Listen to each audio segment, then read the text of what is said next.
नमस्कार दोस्तों, स्वागत है आपका अपने YouTube channel mission of success पर। आशा करते हैं आप सब अच्छे होंगे और अपनी तैयारी में लगे हुए होंगे।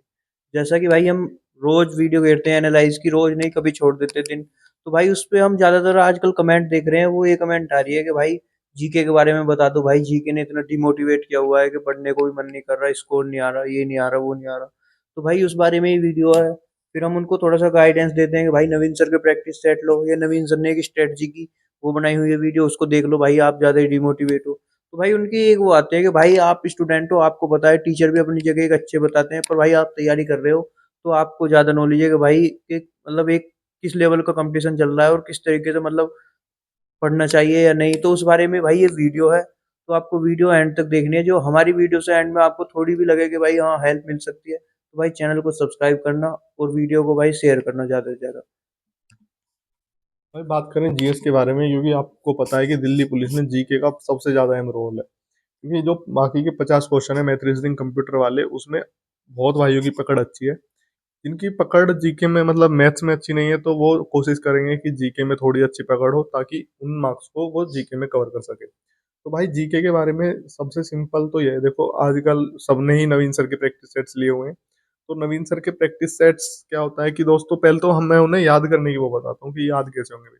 अगर आप एक पेज को ही ये सोच कर चलेंगे कि मुझे इस पेज का पहले पूरा याद करना है और फिर अगले पेज पर चलूंगा, तो भाई ऐसे आपको बहुत ज्यादा टाइम लग जाएगा। अगर आप उसी को ना अपनाकर ये चीज अपनाओ कि पहले एक बार जो भी चीजें याद हो रही हैं ऐसे ही कर कर 10 प्रैक्टिस सेट्स मतलब कि आप पकड़ लीजिए, एक बार उसमें लास्ट तक निकल जाइए, फिर दोबारा उसमें निकलिए। अगर आप 3 बार भी निकलोगे तो तीसरी बार में आपको सभी चीजें आसानी से याद हो जाएंगी और आपका टाइम भी कम लगेगा। अगर आप वैसे ही पढ़ते हो तो कभी भी आप नोटिस करके देखना, एक पेज पर ही काफी टाइम लग जाता है। यानी कुछ चीजें उसमें याद हो जाती हैं और कुछ चीजें ऐसी होती हैं जो याद होने का नाम नहीं लेती, और याद हो भी जाती हैं एट अ टाइम, तो थोड़े देर बाद हम उसे फिर से भूल जाते हैं, तो वो टाइम हमारा वेस्ट ही हो जाता है। तो मतलब कि पढ़ो, जो याद हो रहा है एक बार में पढ़ो, फिर दूसरी बार में जो याद नहीं हुआ उसे पढ़ो, तीसरी बार में फिर सारे को एक बार मिला के पढ़ दो, तो वो ज्यादा बेटर चीजें मतलब याद हो जाएंगी। अब दूसरी बात है जीके के लिए, तो अपना भाई सबसे जरूरी चीज करो जो आपका बेसिक जीके है। क्योंकि अगर बेसिक जीके आपकी गलत होती है तो वो आपको बहुत नीचे ले जाती है। अगर आपका एक क्वेश्चन भी गलत होता है, कि मान लीजिए कोई कॉमन आर्टिकल आ गया, बाकी उसे सब कर देंगे, आपका गलत हो जाएगा, तो आप सोच सकते हैं कि आप कहाँ पर लाकर वो आपको खड़ा कर देगा। तो बेसिक जीके पे अपनी मतलब उसे ज्यादा, मैं कहूंगा कि उसे ज्यादा टाइम दो। अगर आपने नहीं पढ़ी है तो आप कुमार गौरव सर की एक 7 फेरों वाली सीरीज है, वो 7 वीडियोज है, और 7 वीडियोज में आपकी बेसिक बिल्कुल क्लियर हो जाएगी। अगर आपको पास टाइम है तो आप उन्हें ले सकते हैं, मैं ये नहीं बोल रहा कि आपको कंटिन्यू लेनी है वो। क्योंकि उनमें से कभी कभी ऐसे होते हैं कि अगर हम कोई भी आप मॉक मतलब या मॉक टेस्ट ही लगा लीजिए या फिर रियल पेपर भी देख सकते हो, तो उसमें 30 से 40% बेसिक क्वेश्चन आते ही आते हैं। अगर आप मान उन्हें छोड़कर सोचोगे कि मैं एडवांस लेवल वाले की तरफ चलता हूँ जो हार्ड क्वेश्चन आते हैं, तो आप उनके साथ साथ उन्हें भी खोदोगे, और जो एडवांस आएंगे उन्हें पता है कि एसएससी कहाँ से कहाँ तक पूछ लेती है। आज मैं क्वेश्चन देख रहा था, उसमें पूछा हुआ था कि मधुमक्खी की कितनी आंखें होती हैं। ऑप्शन था 1 2 3 4 5। अब बताओ कितनी होती है, मतलब 1 2 3 4, तो मतलब वो था 2 3 4 5 था ऑप्शन। तो 5 आंखें होती हैं, सभी ने 2 3 मैक्सिमम 3 लगाया हुआ मतलब होगा सबने, या 2। तो 5 आंखें होती है, एसएससी ऐसे भी क्वेश्चन पूछते हैं, तो इसलिए अपने बेसिक जीके को ज्यादा प्रीफर दो, उस पर अपना ज्यादा रिवीजन का टाइम दो बस। क्योंकि आपको भी देखते होगे, आप मॉक टेस्ट लगाते होगे, कंफ्यूजन होता है, जैसे कि कोई क्वेश्चन आया और वो कंफ्यूजन बेसिक क्वेश्चन में होता है, वो कभी हार्ड वाले क्वेश्चन में नहीं होगा। बेसिक क्वेश्चन में होता है कि यार पढ़ा तो है, इसका ये भी हो सकता है, ये भी हो सकता है, और उसमें जो सबसे जरूरी जो फर्स्ट टाइम दिमाग में क्लिक हो जाए कि हाँ ये ठीक है, उसी पे लगा दो। तो जीके भाई ऐसे भी करो, मतलब वो तीन मतलब वो भी टेक्निक अपनाओ कि 3 3 बार एक मतलब एक पेज को ज्यादा टाइम ना देकर, जो एक बार में याद हो गया फिर दोबारा में जो याद नहीं हुआ उसे, और तिबारा में तीन दोनों चीजों को एक साथ लेकर चलो।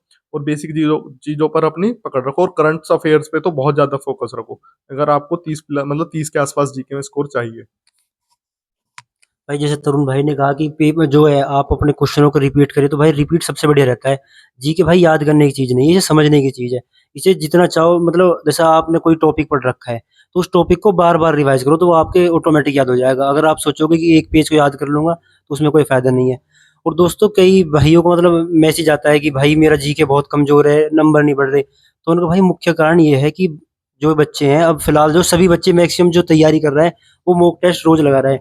लेकिन भाई मैं अपनी बता रहा हूँ, जैसे मॉक टेस्ट मेरा कंप्लीट हो गया, तो मेरा सबसे पहले काम रहता है अपना इंस्टा खोलकर रील चला लेना। मतलब उसे जो एनालाइज तो नहीं कर पाते, बाद में करते हैं, थोड़ा बहुत देख लिया तो भाई उसे कोई फायदा नहीं है। सबसे बेस्ट है, जैसे आपने अपना टेस्ट दिया है तो उसे कम से कम 1 घंटा एनालाइज करो, को देखो कि आपके क्वेश्चन जो आप पे आते हैं वो तो गलत नहीं हुए। बेसिक क्वेश्चन जैसे तरुण भाई ने बताया कि बेसिक क्वेश्चन भी बच्चे बहुत गलत करते हैं, तो भाई ये आपको बहुत ही ज़्यादा डिमोटिवेट करेगा। और रही बात, जैसे भाई आपने कोई टॉपिक पढ़ लिया, आज आपने जैसे आपने ज्योग्राफी का कोई जैसे सोइल से कोई टॉपिक पढ़ लिया, तो भाई कोई एमसीक्यू टाइप कोई ऐसी बुक देखो जिससे आप उनकी प्रैक्टिस कर सको। जैसे आपने सोइल वाला पढ़ लिया तो उससे प्रैक्टिस करोगे तो जो भाई आपके क्वेश्चन है भाई वो मतलब सदा के लिए याद हो जाएँगे, लॉन्ग टाइम के लिए याद हो जाएँगे। तो भाई जीके का याद करने का यही सिस्टम है। बाकी भाई वो रोजगार विद अंकित सर की जो है आपकी येलो बुक है, वो भाई बेस्ट किताब है। ज़्यादा मोटी किताब से कोई फ़ायदा नहीं है, क्योंकि मैंने देखा है बहुत से भाई लोग बहुत मोटी-मोटी किताब लेके बैठ जाते हैं कि इसमें से सब आ जाएगा। तो भाई सब में सब तो आता नहीं है, जो आप पर आता है वो भी भूल जाते हो। तो जीके के लिए भाई इसके लिए भी सिस्टम यही है कि जितनी हो सके पतली बुक को पढ़ो और बार-बार रिवाइज़ करो। जितना आप रिवाइज़ करोगे आपकी जीके मजबूत हो जाएगी।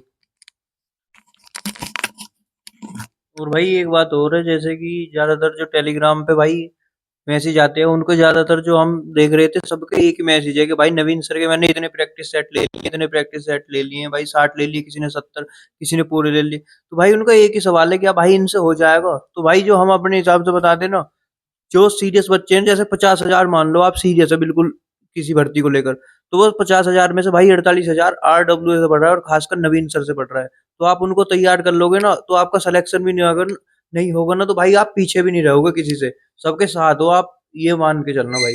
जो आपने वो नहीं पढ़ा और क्वेश्चन वहां से, क्योंकि रिपीट भी एसएससी करते हो और नवीन सर ने वही कराए हैं भाई, तो अपने आप को आप बहुत पीछे मानोगे भाई जब पेपर हो जाएगा। तो यही है भाई, ज्यादा से ज्यादा जो आपने लिख लिया है उसको आंखों के सामने से। और भाई एक भाई और जो ज्यादातर गलती करते हैं हम देखते हैं लाइब्रेरी में भी, जैसे दर्रे ठा ली उन्होंने, तो उस दर्रे को लेकर बैठ जाएंगे सुबह से 3 घंटे भाई, उसको लिख लिख कर याद करेंगे। भाई आपको पता है कि दर्रे में से जरूर क्वेश्चन आने वाला है, तो भाई ये गलती ना करे, ज्यादा से ज्यादा कोशिश करे भाई रिलेट करने की, कि इससे मैं इससे रिलेट करके याद कर लूं, या अपनी रोज बोलने चालने की, मतलब अपनी ट्रिक बनाने की भी कोशिश करा करो भाई थोड़ी बहुत, क्योंकि वो लंबे समय तक याद रह जाती है और ऑप्शन देख के भाई एकदम याद आ जाती बाकी भाई यही था। और जो करंट अफेयर्स के टॉपिक हैं जैसे कि कौन क्या है, या फिर जो सूचकांक हैं, इन्हें आप अलग से अपना कवर कर लीजिए, राज्यपाल वगैरह, मुख्यमंत्री, क्योंकि आपने एसएससी जीडी में देखा होगा तो क्वेश्चन सीधे सीधे आए थे कि राज्यपाल कौन, इस राज्य का राज्यपाल कौन है, या फिर मुख्यमंत्री कौन है। और मतलब, और वो तो बेसिक चीजें हैं ही, जो भी ओएनजीसी वगैरह के ये इनके हेड होते हैं वो तो आप याद करोगे ही, बल्कि इन्हें आप करंट के साथ साथ इन्हें अलग से भी लिख लेना, ताकि आपको थोड़ा सा और मतलब ये बेहतर तरीके से याद हो जाए। आप स्पीडी से पढ़ सकते हैं क्योंकि उसमें तो अलग ही दिया हुआ होता है। भाई जैसे भाई ने कहा है कि स्पीड से आप पढ़ सकते हो, भाई कई भाई ऐसे हैं जो मतलब पूरी साल तो पढ़ते नहीं है, एंड में आखिर में आके मैराथन मारने लगते हैं। आप देखोगे मैराथन पे करोड़ों में मिलियन में व्यू चले जाते हैं। तो कारण रहता है भाई उनका नंबर नहीं आता कि आप मतलब पूरी साल तो पढ़े नहीं, 1 घंटा पढ़ के आप मैराथन पढ़ के नंबर आ दोगे। भाई करंट के लिए भी ऐसी है, जो भाई बच्चा तैयारी कर रहा है ना भाई, वो ज्यादातर तो डेली करंट अफेयर पढ़ता है, और उसके साथ साथ भाई स्पीडी हो गई या कोई उत्कर्ष वाले की तो किताब हो गई, मतलब करंट अफेयर वो पढ़ता जरूर है। और भाई करंट अफेयर का बहुत बड़ा रोल है। एक मेन बात, जैसे उत्कर्ष वाले सर की बात करते हैं हम, तो करंट तो होती होती है, साथ में स्टैटिक जीके कंप्लीट हो जाती है। तो भाई इसलिए मैं कह रहा हूँ कि एक किताब भी बहुत जरूरी है। और बस यही कहना चाहते हैं भाई लास्ट में। और भाई मैराथन जो है ना, वो मैराथन रिवीजन के लिए होती है।